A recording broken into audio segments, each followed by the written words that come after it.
Raising athletes, the things that causes all dads to go bald and moms to buy minivans, empowering parents to help their kids succeed.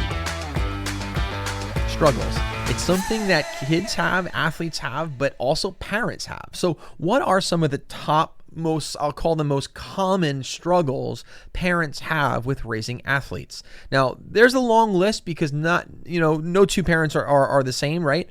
But here are the top, in my opinion, the top 6 most common struggles parents face when raising athletes. And now this is going to be a list that later on, we're setting up some episodes later on. We're just going to cover the list, some basic points regarding each item on the list, and really it's going to set up later episodes where we're going to do deep dives on each of these subjects. But this is the top 6 most common struggles parents face when raising athletes.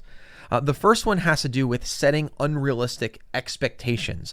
This is a dangerous one, and it needs a balance. And I'm going to say something a little bit later on. It's going to sound like I'm contradicting myself, but I'm not. And there is a big difference. Is when you set unrealistic expectations for your kids, number one, you're risking setting them up for failure.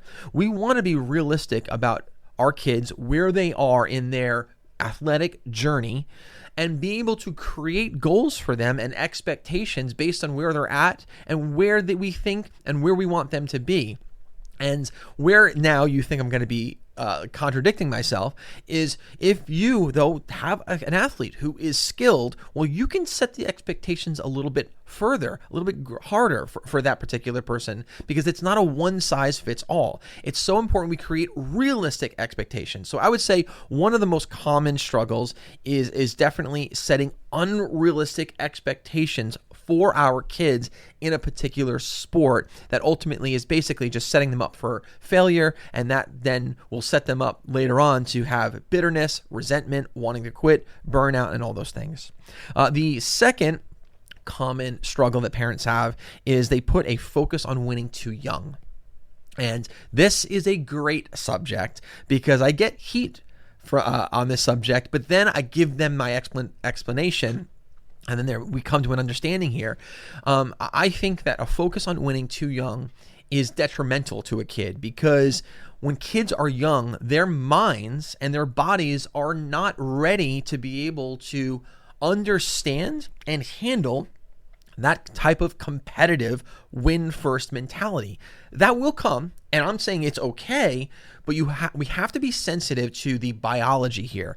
And there's an ideal time for athletes, and it's different for boys and girls, of when to start introducing that. We don't want to introduce winning first mentality too young. That shouldn't be the goal. In fact, so I have a method that I created called the PGM Athlete, and it's a method for training and for coaches and whatnot. And there's nothing about winning actually within this method. It's a 3-step process: discover, develop, deploy. And what happens is when you do it right, the winning comes by default. The winning is a byproduct of doing everything else right. You can't put the cart before the horse. The next thing is negative feedback. We're going to spend a decent amount of time. We're going to have a dedicated several part series on negative feedback, on, as a parent, what you should and should not say after a game, after a practice, what you should and should not be doing as their second, third, or fourth coach.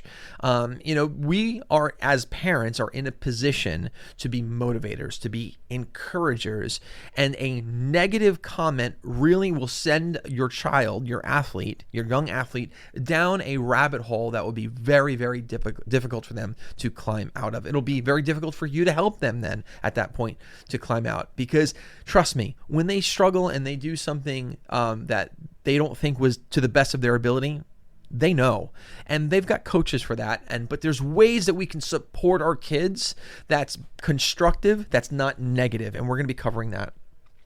Another struggle that parents have with raising athletes is time commitments. Life is busy, and kids are more busy today than they ever have been. They were even more busy than when I was a kid, and because we're distracted. There's so many things that's competing for their time. There's so much noise out there, and so how do we carve out time to help our kids develop as athletes. And so that is a very, very common struggle with parents. And it's something that we need to be intentional about figuring it out, and so that we can remove the time constraints to allow for athletics to be part of our kids' lives. Another struggle parents have, injury concerns.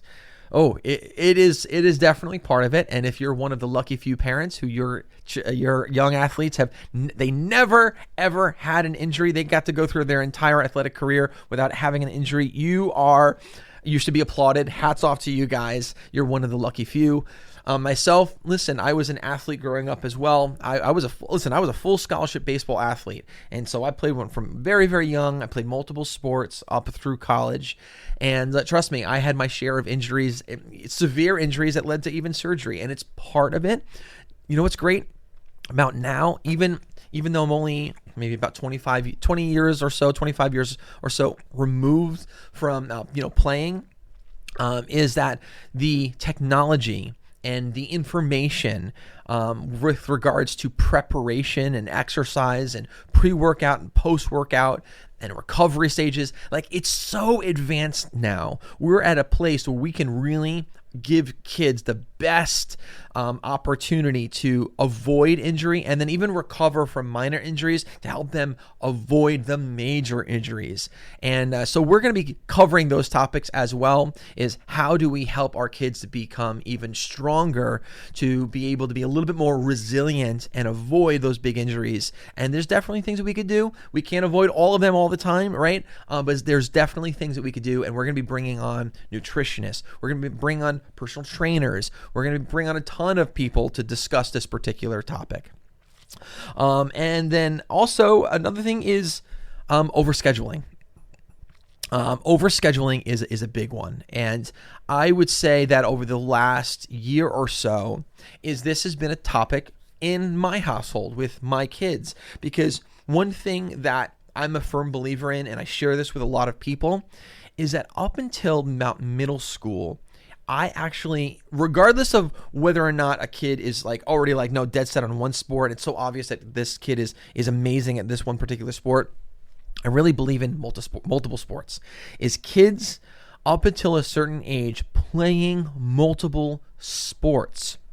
And what happens though is when kids are playing multiple sports, you get a time like where my kids are right now in their journey, where now sports is such a big part of their life, it's definitely on the verge of all right, is it overscheduling? Are we on the verge of burnout with them? Are we still balancing it out? So there comes a time where you definitely got to start trimming the fat a little bit and narrowing what it is and focusing their attention on specific things that they can, if in fact they want to play maybe outside past high school, for example, right? So there's definitely a conversation to be had for that, but overscheduling, I would say be sensitive to it. But when the kids are young and they're not really in travel sports yet, it's really just like their local town league for stuff, or maybe they're just playing school ball with certain things. I don't think that that's going to be overscheduling, because a lot of those particular sports, they don't overlap. It's going to be seasonally.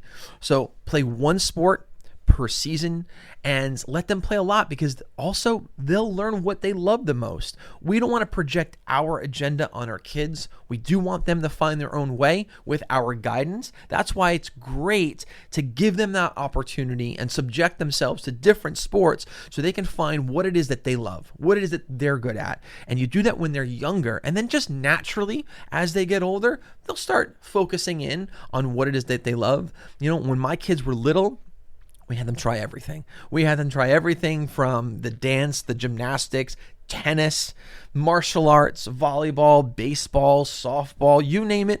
We had our kids involved with it, mainly because we wanted, as parents, to be able to observe and see what sports or what things are our kids actually good at, and then also what they like.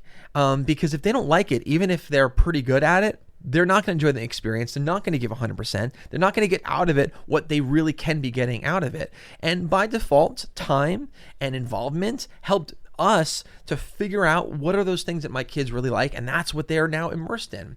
And so that's been a really, really fun journey, and that's something that we're going to really uncover and unpack for you guys later on. But those are the top 6 most common, but it might not be the most common struggles that you're having. And we'd love to hear feedback from you guys. What have been some of the struggles that you've experienced raising athletes over the years? Definitely reach out to us, find us. You can find us anywhere from all the various social media platforms. You can find us on pgmathlete.com as well. But most important thing right now, we're growing this community, and this is not my story, this is our story. So definitely invite as many people as you possibly can, and let's educate the community together. Let's come together as and that's what it is. It is a community effort to raise athletes. So we want your input, we want your involvement, we want your support, we want you to be part of this conversation. So join us raising athletes every single week. You guys got this. We can do this together, and we'll see you next time. Take care.